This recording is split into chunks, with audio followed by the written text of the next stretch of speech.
Roman Reigns versus Brock Lesnar, champion versus champion, title unification, biggest WrestleMania का match of all time. अभी आपको लग रहा है कि सिर्फ इतनी चीजें इस मैच के अंदर, अभी और भी कुछ होना बाकी है, वो मैं आपको बताऊंगा इस वीडियो के अंदर। विंस मैकमैन रेसलमेनिया के अंदर कैसे रेसल करेंगे भाई, उसकी उस बात से भी जो पर्दा है वो उठ चुका है। सेथ रॉलिंस से एक बड़ा वाला रिकॉर्ड बनाने वाले हैं और टाइटल यूनिफिकेशन ने क्या बोला है, तो बहुत सारी बातें आज इस वीडियो के अंदर मैं आपसे करने वाला हूं। आपको सिर्फ एक ही काम करना है, बस यार वीडियो को लाइक कर दो अभी के अभी, वीडियो को लास्ट तक जरूर देखना। तो फिर देर किस बात की, शुरू करते हैं। Okay. Hello chatters, my name is Rohit and you are watching Wrestle Chatter. सबसे पहले गाइस हम लोग बात करते हैं बिगी के बारे में। अभी रिसेंटली हम लोगों ने देखा कि जब बिगी और कोफी किंगस्टन आते तो वहां पर उस क्वाड बाइक के साथ जो है बिगी आए हुए थे, जिसको WWE क्यों दिखा रही थी, कैसे दिखा रही थी, वो समझ में तो नहीं आ रहा था। लेकिन अब इसके पीछे का जो इंटरेस्टिंग रीजन है वो रिवील हो चुका है और WWE को बिगी के साथ एक नया टॉय बनाना है। आपको याद होगा ना, जब जिंदर महल और ड्रू मैकिंटायर की फ्यूड चली थी तो वहां पर बाइक से आए थे जिंदर महल, जिसको ड्रू मैकिंटायर ने तोड़ दिया था। उसके बाद उसी का शायद एक्शन फिगर है, कुछ तो टॉय बनाया था ड्रू मैकिंटायर के साथ वो बाइक वाला। तो ऐसे सिमिलरली यहाँ पर बिगी के साथ भी वो जो ATV बाइक बोलते हैं ना, आई थिंक उसे, हाँ, उस बाइक के साथ जो है बिगी का एक टॉय आने वाला है, इसलिए वो आपको टेलीविजन के ऊपर देखने को मिली, क्योंकि WWE का प्लान है एक टॉय निकालने। अब आपको टॉय लग रहा होगा बच्चों की खेलने की चीज होती है, लेकिन ये एक जो कलेक्शन करते हैं वो लोग काफी ज्यादा ऐसे WWE के टॉयज को लेना पसंद करते हैं। एक्शन फिगर्स होते हैं, आपको पता है, तो ये इसके पीछे रीजन है। तो आप लोग एक्सपेक्ट कर सकते हो कि आने वाले टाइम में जो बिगी की सवारी है वो उनकी वाली बाइक होने वाली है, क्योंकि अब WWE का प्लान है उसको ऐसे टॉय के तौर पर लॉन्च करना। तो भाई बिजनेस वाली बात है, अब ज्यादा कुछ नहीं है बताने के लिए, लेकिन मैं आपको सिर्फ बता रहा हूँ कि कैसे छोटी छोटी बातें भी जिसको हमें समझ में तो नहीं आती, लेकिन वो काफी मैटर करती है WWE के अंदर बिजनेस पर्सपेक्टिव के हिसाब से। अगली स्टोरी की तरफ गाइस हम लोग चलते हैं, बात करते हैं सेथ रॉलिंस के उस रिकॉर्ड के बारे में जो कि वो इस रेसलमेनिया के अंदर बनाने जा रहे हैं। तो गाइस अभी मैंने आपको रिसेंटली बताया था कि रैंडी ओर्टन वो सुपरस्टार है जिन्होंने सबसे ज्यादा पेपर व्यूज के अंदर कंपीट किया हुआ है। 179 पेपर व्यूज के अंदर वो अपीयरेंस कर चुके हैं और गाइस सेथ रॉलिंस भी इससे जुड़ा एक रिकॉर्ड बनाने वाले हैं। इस समय 99 पेपर व्यूज के अंदर सेथ रॉलिंस अपीयरेंस कर चुके हैं और सोचो रेसलमेनिया 38 के अंदर जब वो अपीयर होंगे तो वो उनका WWE का 100वां पेपर व्यू होगा। मतलब क्या अच्छी जगह सेथ रॉलिंस ने चुनी अपना रिकॉर्ड बनाने के लिए कि भैया 100वां उनका पेपर व्यू भी है और वो भी grandest stage of the mall के अंदर। अभी अगर आप पूछो तो क्यों किसके साथ हैं, तो 99 के साथ क्रिश्चियन भी हैं जो कि 99 पेपर व्यूज के अंदर कंप्लीट कर चुके हैं। 102 पर जेफ हार्डी है। तो ये कुछ ऐसे टॉप के नाम है। तो सेथ रॉलिंस भी इस लिस्ट में मतलब लिस्ट में तो ऑलरेडी हैं, लेकिन 100 पेपर व्यूज 3 डिजिट के अंदर सेथ रॉलिंस पहुंच जाएंगे। इससे सोच लो आपकी सेथ रॉलिंस ने कितना WWE के अंदर कुछ किया हुआ है और बनता भी है उनका WWE के अंदर ऐसे करना, क्योंकि उनके अंदर पोटेंशियल इतनी ज्यादा है। तो 100वां पेपर व्यू होगा सेथ रॉलिंस का रेसलमेनिया के अंदर। अभी वो कैसे होगा उसके बारे में थोड़ी देर में बात करेंगे। अगली स्टोरी की तरफ गाइस हम लोग चलते हैं, बात करते हैं विंस मैकमैन या फिर मिस्टर मैकमैन के बारे में। अब जैसे कि मैंने आपको बताया था कि जो हमारे विंस मैकमैन है वो रेसल करने वाले हैं अगेंस्ट पैट मैकेफे। अब इसके बारे में रूमर्स आ रहे हैं। अभी थर्सडे को जब शो आएगा तो वहां पर हमको पैट मैकेफे के साथ तो शो पर देखने को मिलेंगे। आगे क्या कहानी चलती वो भी समझ में आएगी। लेकिन एक क्वेश्चन जो मेरे दिमाग में था और इवन आप लोगों ने कमेंट करके पूछा था कि भाई 76 ईयर्स ओल्ड हैं विंस मैकमैन, तो फिर वो कैसे रेसल करेंगे? मतलब ये चीज WWE अगर सोच भी रही है तो ये पॉसिबल कैसे हो सकता है? तो गाइस इसके पीछे का एक रीजन सामने आया है और विंस मैकमैन मैच में कंपीट करते हुए भी ऐसा WWE करेगी कि वो कंपीट नहीं कर रहे। मतलब मैं आपको थोड़ा सीधी भाषा में एक्सप्लेन करता हूं।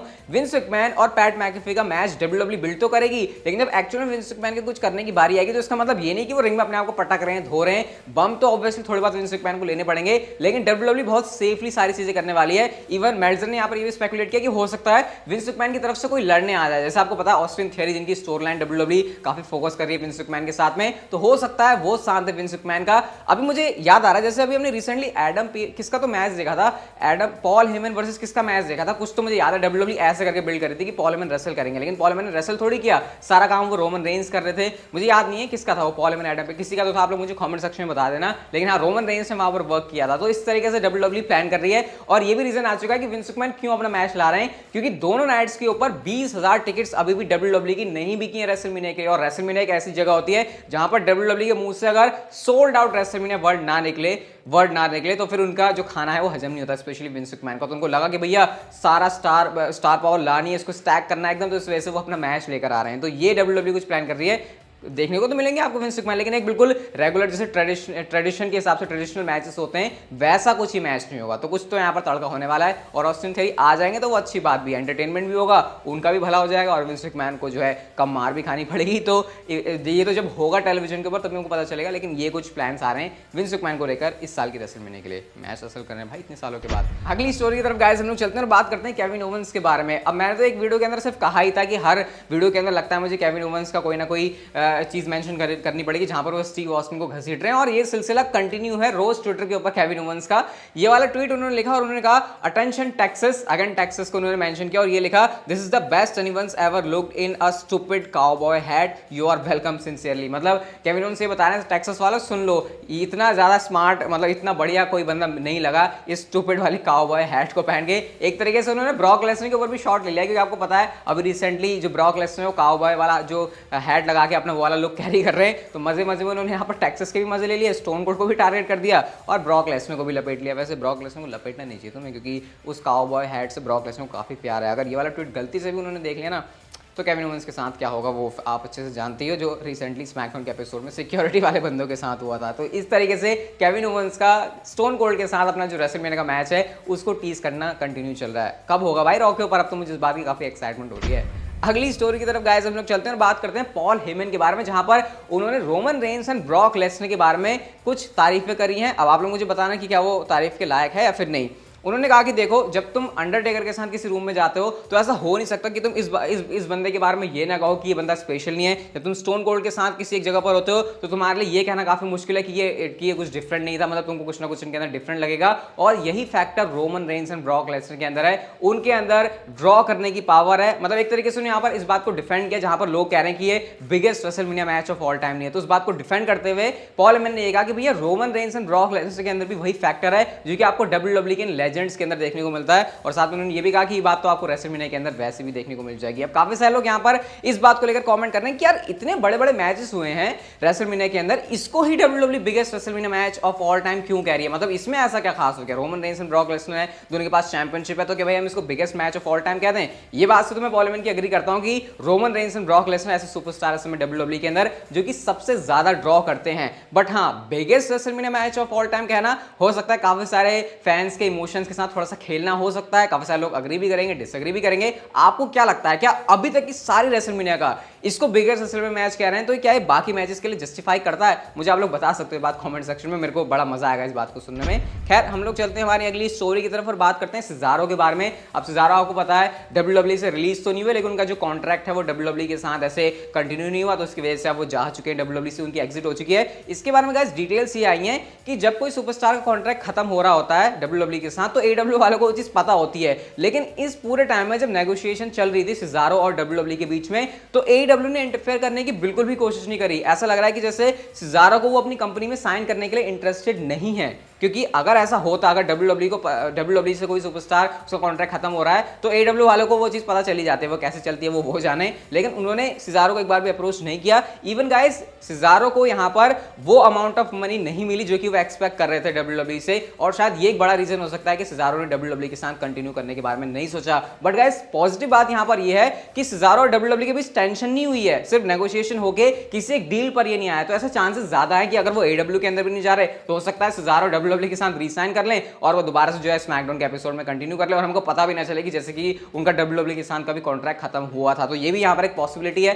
अब देखते हैं क्या सिजारो ऐसा करते हैं या फिर नहीं, क्योंकि अगर वो AEW में नहीं जा रहे तो फिर इंडी शोज में जाना, फिर से अपना नाम उस तरीके से बनाना वो थोड़ा सा मुश्किल हो जाएगा, क्योंकि बंदे को ऐसा प्लेटफॉर्म चाहिए होता है ना जहां पर ज्यादा लोगों की अटेंशन हो। तो अगर वो AEW कंपनी नहीं है तो फिर वो WWE मेरे ख्याल से सही हो सकती है, बट डिपेंड तो यहाँ पर सिजारो के डिसीजन के ऊपर करता है, क्योंकि उनको भी तो चाहिए ना उनकी अच्छी बुकिंग हो या फिर जैसी वो फ्रीडम चाहते हैं। अब देखते हैं क्या होता है, लेकिन अच्छी बात यह है कि WWE और सिजारो के बीच में कोई टेंशन वाली बात यहाँ पर नहीं है।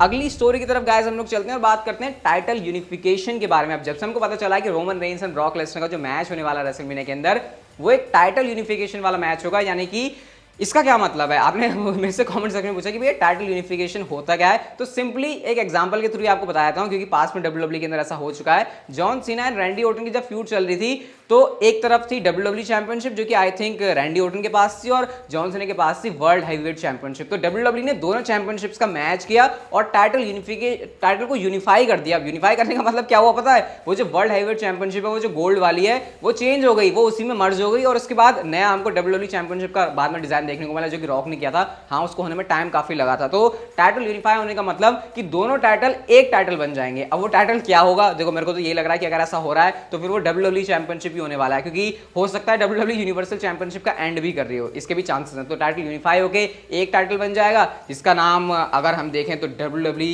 यूनिवर्सल चैंपियन मतलब क्योंकि यूनिफाई किया, तो मुझे तो नहीं लगता ऐसा नाम देने की जरूरत है वैसे, लेकिन हाँ WWE चैंपियनशिप WWE एक नाम कर सकते हैं, क्योंकि वो जो पहले टाइटल यूनिफाई हुए थे ना, पहले WWE हैवीवेट चैंपियनशिप उसको बोलते थे, लेकिन अब उसको WWE सिंपली WWE चैंपियनशिप ही बोलती है, जो कि ब्रॉक लेसनर के पास है। तो यूनिफिकेशन का मतलब ये है कि आपको एक टाइटल जो है वो एंड होता हुआ दिखाई देगा और सिर्फ एक ही टाइटल होगा WWE के अंदर। तो ये यहाँ पर यूनिफिकेशन से मतलब है, क्या सही डिसीजन है, क्या होना चाहिए, और क्या यूनिवर्सल चैंपियनशिप इस हिसाब से एंड हो रही है, वो आपको सही लगता है, मुझे आप लोग बता सकते हो कमेंट सेक्शन के अंदर। लेकिन गाइस हम लोग चलते हैं हमारी आज की नेक्स्ट एंड फाइनल स्टोरी की तरफ, जो कि बहुत ज्यादा इंटरेस्टिंग है। और गाइस सेथ रॉलिंस का आप लोग ये वाला ट्वीट देख सकते हो, जो कि इमीडिएटली आया था Roman Reigns and Brock Lesnar के मैच के बाद, जब वो एडवर्टाइज हुआ था, WWE ने कहा था कि ये biggest match of all time है। तो यहां पर सेथ रॉलिंस ने अपनी GIF को डाला हुआ है, जहां पर वो बेली के साथ काफी हंस रहे हैं उनके डिंग डोंग वाले सेगमेंट के अंदर, और उन्होंने लिखा है biggest WrestleMania match of all time #WrestleMania, यानी सार्कास्टिक वे में उन्होंने यहां पर बेइज्जती कर दी Roman Reigns and Brock Lesnar match की, कि क्या ये biggest WrestleMania match of all time है तुम्हारे हिसाब से। और गाइस सेथ रॉलिंस यहीं पर नहीं रुके, उसके बाद उन्होंने एक और ट्वीट किया, जो कि बड़ी इंटरेस्टिंग वे में हमको बताता है कि अभी Roman Reigns and Brock Lesnar के मैच में काफी कुछ होना बाकी है। सिंपली उन्होंने सेथ रॉलिंस जो कैश इन करने आए थे रेसलमेनिया 31 के अंदर, उस वाली GIF को यूज किया है और उन्होंने लिखा है I can not wait #WrestleMania, यानी जैसे ही WWE ने इस बात को अनाउंस किया Roman Reigns and Brock Lesnar की जो सारी चीज हुई, उसके बाद सेथ रॉलिंस ने इस पर इस तरीके से रिएक्ट किया है। और गाइस आपको पता है Seth Rollins and Kevin Owens का मैच, वो खुद तो कह रहे थे ऐसा कि जैसे वो टैग टीम मैच में इन्वॉल्व होंगे, लेकिन केविन ओवेंस की हमको पता है डायरेक्शन अलग होने वाली है स्टोन कोल्ड स्टीव ऑस्टिन के साथ, और इस पॉइंट पर सेथ रॉलिंस का कोई भी अपोनेंट नहीं है। और ऐसा यूजुअली होता नहीं है कि सेथ रॉलिंस जैसे सुपरस्टार का रेसलमेनिया के अराउंड कोई अपोनेंट ही ना हो, जब यहाँ पर सिर्फ 5-6 हफ्ते ही बचे हों। तो ऐसे में यहाँ पर जो स्पेकुलेशन है वो ये है कि इन सारे ट्वीट से शायद सेथ रॉलिंस ये बात कहना चाह रहे हैं कि उनका रोल होने वाला है Brock Lesnar and Roman Reigns के मैच में। काफी सारे लोग ये स्पेकुलेट कर रहे हैं कि शायद ये ट्रिपल थ्रेट मैच WWE बनाने वाली है, क्योंकि रेसलमेनिया 31 के अंदर भी वो चीज हमको देखने को मिली थी जब सेथ रॉलिंस ने कैश इन करके मैच को ट्रिपल थ्रेट बना दिया था। अब क्या इस बार भी एग्जैक्टली वही होने वाला है?